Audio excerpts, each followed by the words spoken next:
Good morning, everybody, and welcome to your Monday morning kickstart. I hope you guys all had an incredible weekend. If it's your first day today, congratulations, welcome on board. Absolutely delighted to have you here, and we will see you in the welcome meeting this evening. If you can't join live, don't worry at all. I will be recording it and sending it out to you on Tuesday morning. Um, so our podcast this week, what are we talking about? So, for a lot of you guys, this is like back to school season. Either your kids are going back to school, or you're a teacher and you're going back to school, and either this week or next week is kind of like the first week back at school. I was staying at my sister's house last week, and she has two young kids, my niece and nephew, Rory and Nola, and Nola is 3 and an absolute handful. And Rory is 4, and it was his first week at school. He started on Tuesday, last Tuesday. So I stayed after our big birthday weekend celebrations of my mum's 70th, my dad's 60th, and my sister's 40th. I stayed for an extra week because I wanted to see Rory go off to school in his little school uniform, looking super cute. Um, so yeah, it got me thinking of like everybody's in that kind of exciting time at the moment of back to school. Kids have all got their new rucksack, they've got their new pencil case, their uniforms all clean and shiny, and I think for us too as learners, September is the time when we're motivated after summer's finished. We're like, yeah, let's do this. It's gonna be amazing, and I'm gonna do great. Kind of like with diets in January. You know, everyone's back on the diet in January. The gyms are absolutely packed. Only for to come to the 1st of February, and the gyms are empty again. And everybody's bought this expensive 1 year gym membership that they're locked into, and they've only used it for a couple of weeks in January, and they're just kind of wasting their time and money after that. So I want us to avoid that for ourselves. I want us to avoid the woohoo, the kind of starting a diet in January membership, gym membership kind of scenario, but for the same thing for us learners back to school in September, are like woohoo, high motivation in September. I don't want us to come to October or November and be feeling like giving up, and doing our usual like, oh, I'll just wait now until after Christmas and then I'll continue again, or I'll wait until next summer, I'll do it then, I'll wait until next year. Um, this is a thing that stops people passing their exam, that stops people improving. It's this starting and stopping, this on and off, and that is what I'm here to help you with. Yes, I'm here to help you with your English. I'm here to help you improve your grammar, your vocabulary, all those phrasal verbs and fixed expressions. I'm here to show you the exam techniques, but something that's often overlooked, and one of the most important things that I'm here to help you with, is holding yourself accountable and putting you in the right mindset to pass an exam. Because this is a difficult exam.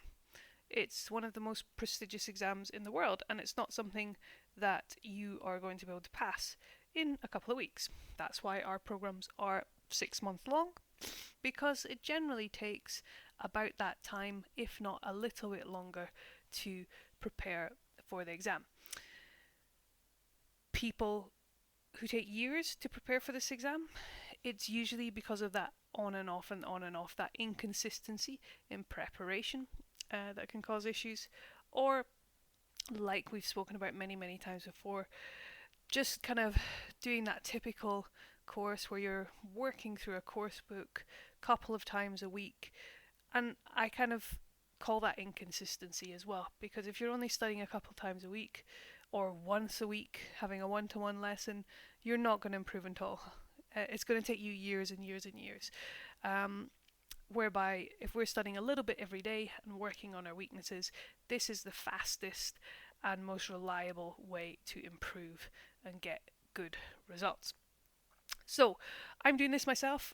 Guys, I'm joining you this back to school September. I'm starting Spanish lessons on uh, next week on the 16th. Is it the 16th? On the 15th. On the 15th of September, I'm starting a 6-month course. So, same as you guys, starting a 6-month course in Spanish. Unfortunately, um, the course that I offer you guys at the C1 level in English doesn't exist anywhere else, really. I was going to say doesn't exist in Spanish, but doesn't exist anywhere else. So I am paying a lot of money for a course which is a couple of times a week following a course book. So I'm going to have to put my own advice into play in between these two sessions, so that I am studying little and often, working on my weaknesses, and taking advantage of that time with the teacher to ask lots and lots of questions.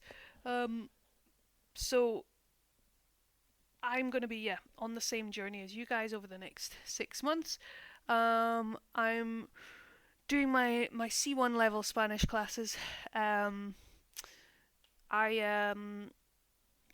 think I tell you guys quite often. I always like to put myself in your shoes so that I can help you guys as much as possible.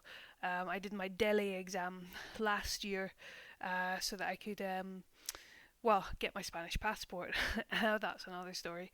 But so that I could put myself in the position of the stress of preparing for an exam, and apply that to this course as well.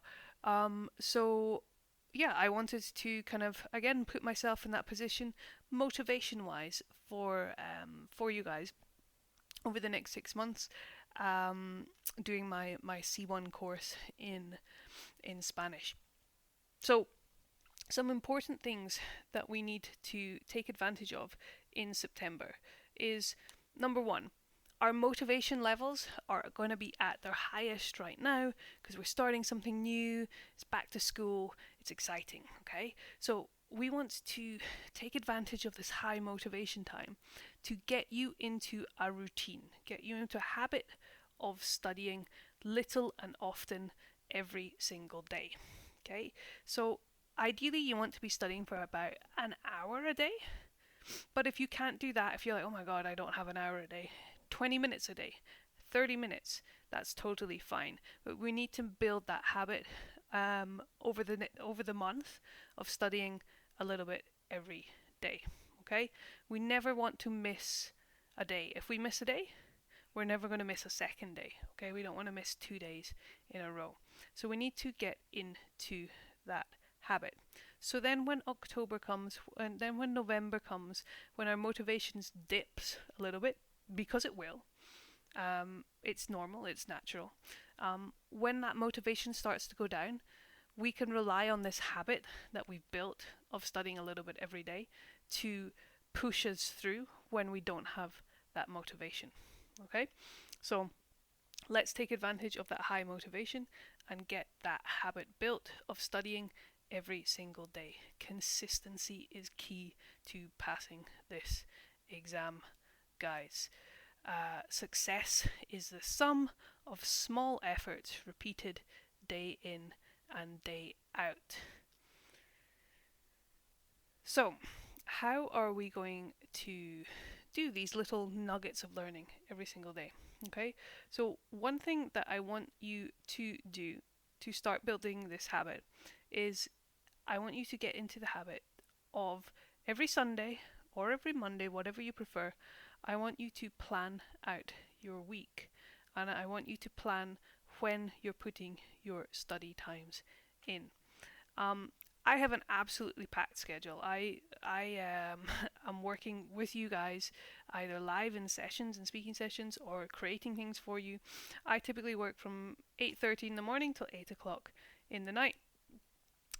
So if I want to do things like go to the gym, spend time with family, spend time with friends, learn Spanish, if I want to do any of these things, if I do not plan that into my routine, they will not get done. I will sit on the sofa at the end of the day, tired, and just watch Netflix and then go to bed.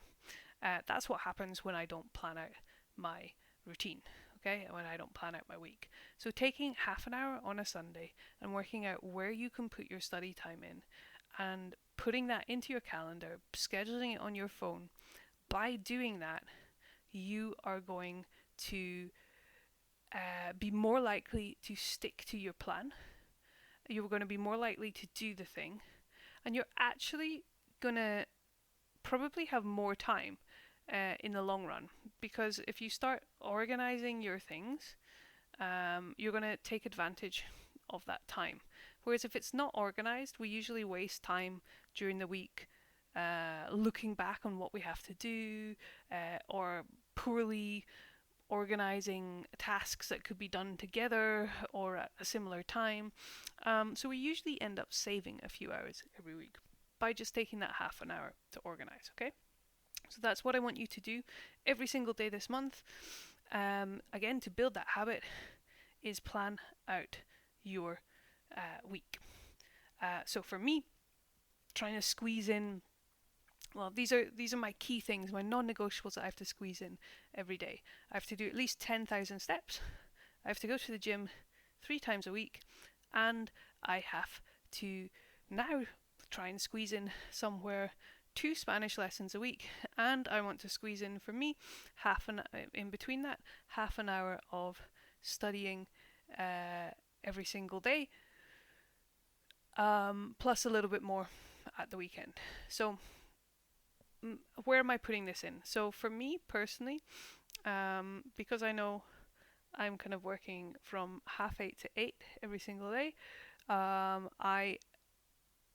at the moment I go to the gym immediately after I finish work on a Monday, Thursday, and Friday, and I schedule that in.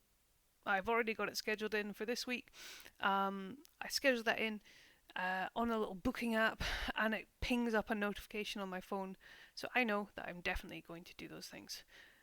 And that is my non-negotiable. After work, I walk to the gym because I know that's 5,000 steps, and I know that that gets me my steps in for the day, or at least half of them. I also bought a walking pad so that I can do my other parts of my steps while I'm working during the day. So just again, clever little things like that, like how can we maximize our time, is really going to help you. So for you, like for me, that was how could I get my steps in? So I bought the walking pad, and now I do them at my desk, and I always get my steps in. For you, if it's like, okay, how can I get my vocabulary work in?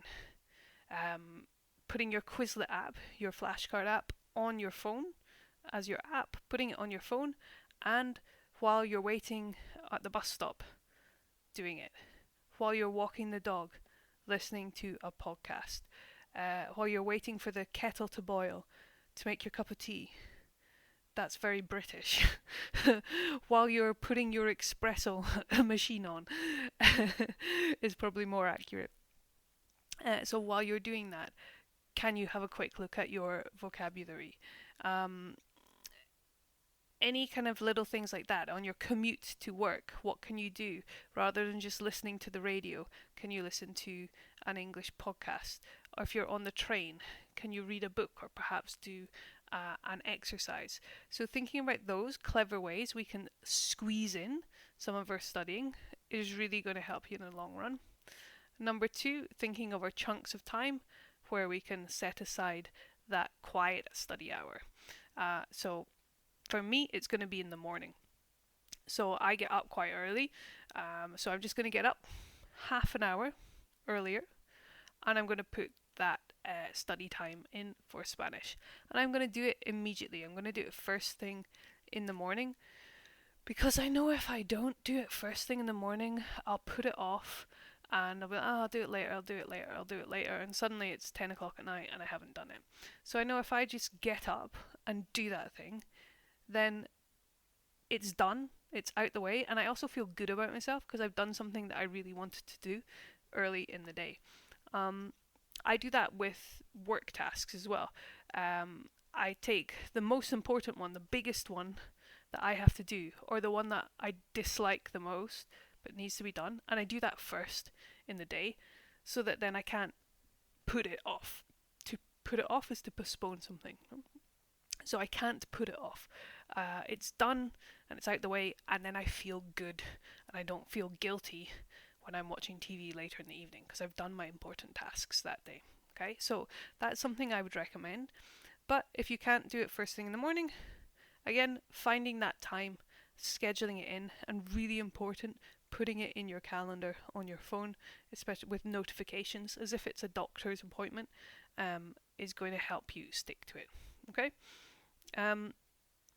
So, Sunday planning session. Plan your big things or important things for the week. Try and get them in earlier on in the day if you can. Studying a little bit and often, so every single day, so that we're building that consistency, we're building that routine while we've got our high motivation, and knowing that your motivation is going to drop in kind of October or November. That's absolutely normal, but that's why we're building this routine now. Okay, we're preparing for that event if it should happen. So that is it for today. That is my little motivational message for you guys. I hope you find it useful. Let me know in the Telegram group if anything that we chatted about today resonated with you. I'd love to hear your thoughts. And guys, I will see you in the speaking sessions and of course in the chats in Telegram very, very soon. Take care and have a fantastic week.